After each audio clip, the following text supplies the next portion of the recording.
perkuliahan minggu ini kita akan membahas tentang diversity of life in tropical forest bagian kedua, yaitu tentang fungi, burung, dan invertebrata.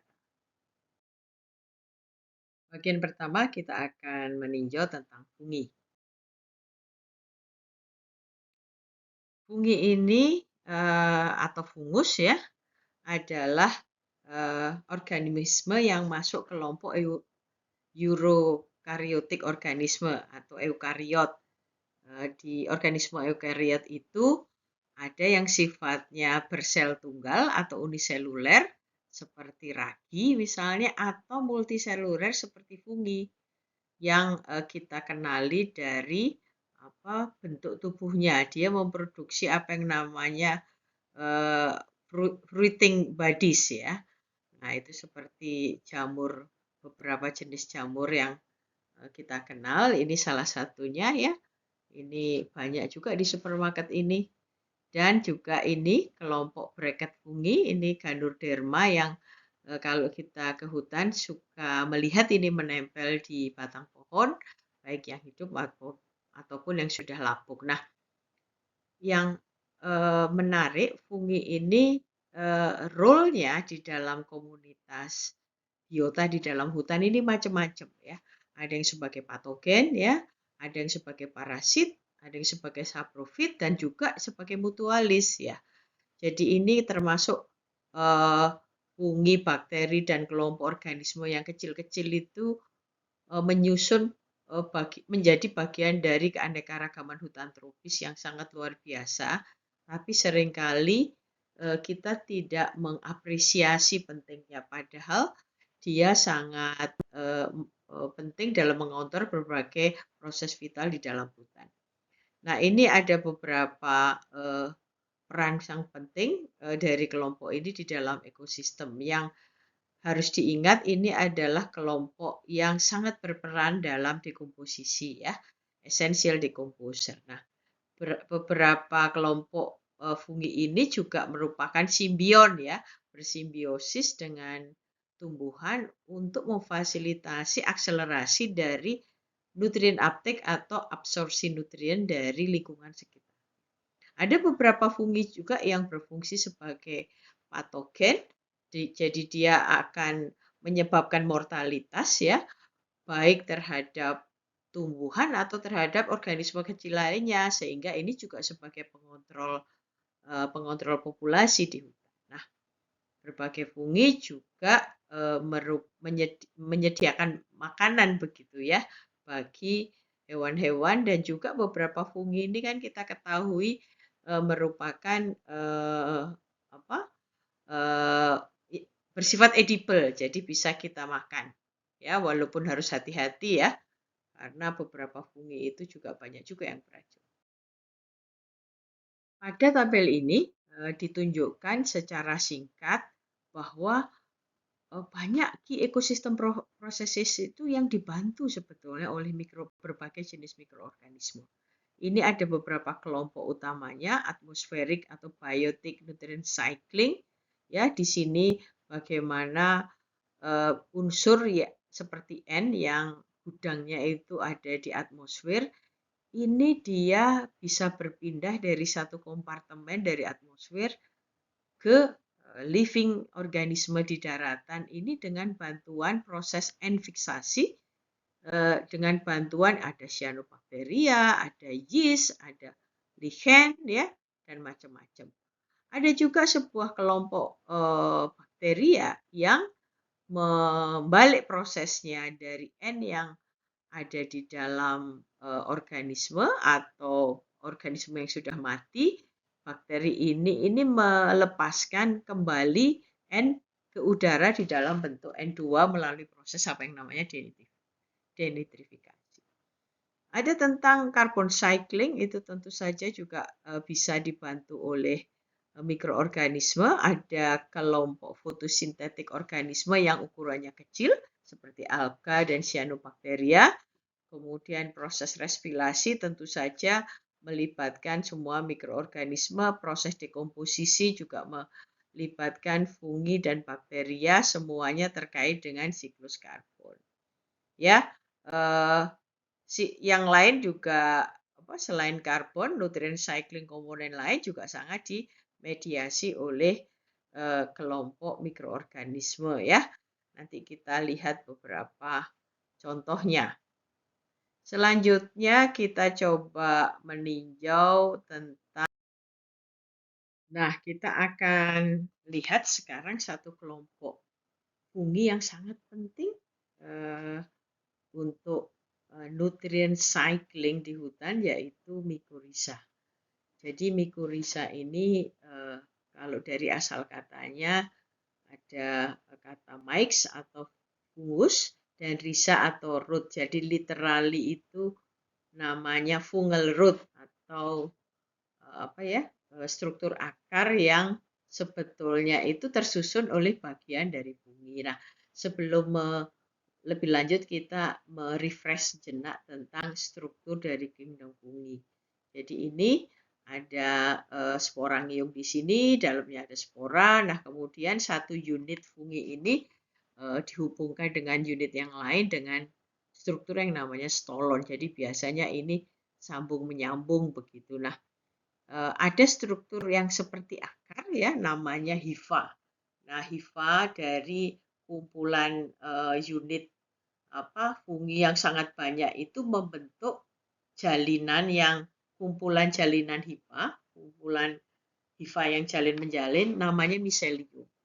Nah, nanti kita ingat itu, kita lihat apa fungsinya. Nah, jadi mycorrhiza itu adalah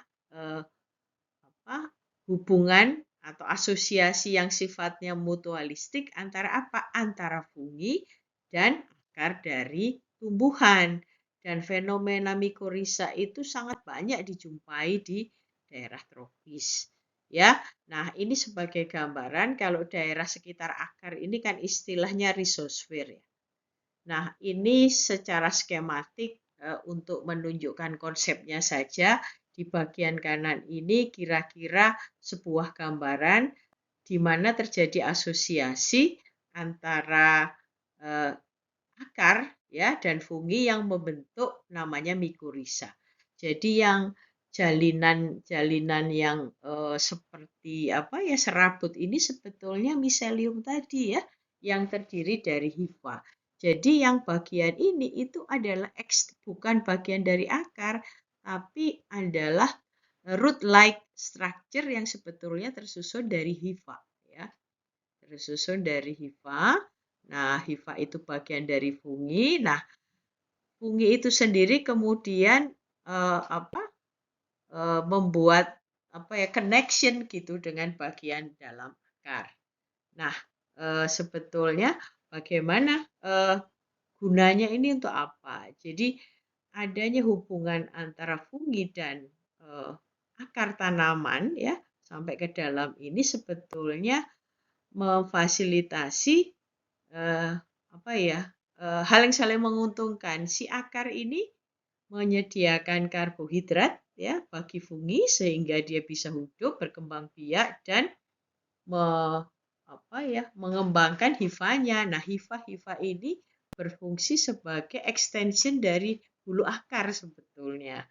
Nah, hifa ini membantu akar ini menjangkau luas permukaan yang luas dan dari hifa-hifa ini dapat diserap nutrien terutama fosfat dan air begitu.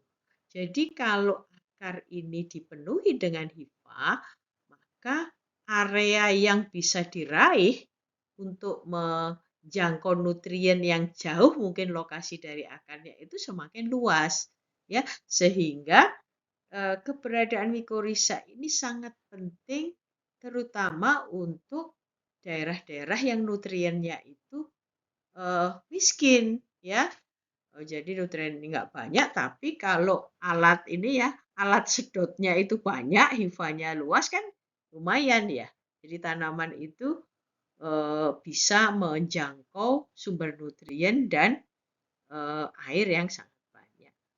Ya, jadi asosiasi ini Anda bisa membayangkan asosiasi mycorrhiza seperti ini dibandingkan tanpa mycorrhiza seperti ini, tentu saja nutrien uptake-nya pasti akan lebih bagus di kondisi seperti ini. Nah, ini juga membuat tanaman itu tahan terhadap kekeringan karena lagi itu tadi, kalau toh air yang tersisa itu hanya di pori-pori kecil, dan hifa itu ukurannya kan kecil, jauh lebih kecil dari bulu akar. Jadi dia itu bisa menembus pori-pori yang kecil yang mungkin tanah air itu masih ada di situ. Ya. Nah juga dia reduce vulnerability to plant pathogen. Nah, secara umum keberadaan mycorrhiza ini sangat mempengaruhi survival dari pohon begitu, sehingga biasanya juga kalau kegiatan penanaman pohon, rehabilitasi lahan dengan menanam pohon di area-area yang nutriennya lahan-lahan kritis yang nutrien rendah itu biasanya ditambahkan inokulasi, namanya ditambahkan mycorrhiza itu di dalam substrat yang akan digunakan untuk penanaman. Dengan harapan nanti mycorrhizanya berkembang dan bisa membantu nyedot nutrien lebih efektif daripada hanya dengan bulu akar. Ya, jadi hampir sebagian besar ya vascular rainforest, tumbuhan berpembuluh di hutan hujan tropis itu punya asosiasi dengan mycorrhiza. Berdasarkan pola asosiasi yang dibentuk dengan akar tanaman, mycorrhiza ini bisa dibedakan menjadi dua kelompok yang kontras, yaitu endomycorrhiza dan ektomycorrhiza.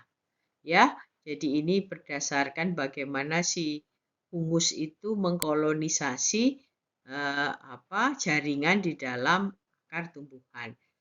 Kelompok pertama disebut endomycorrhizal association, ya. Jadi di sini hifanya itu ya masuk ke intraseluler. Nah, di dalam sel itu membentuk struktur seperti vesikel bulat-bulat itu ya yang namanya arbuscular mycorrhizal fungi. Jadi ini endomycorrhiza.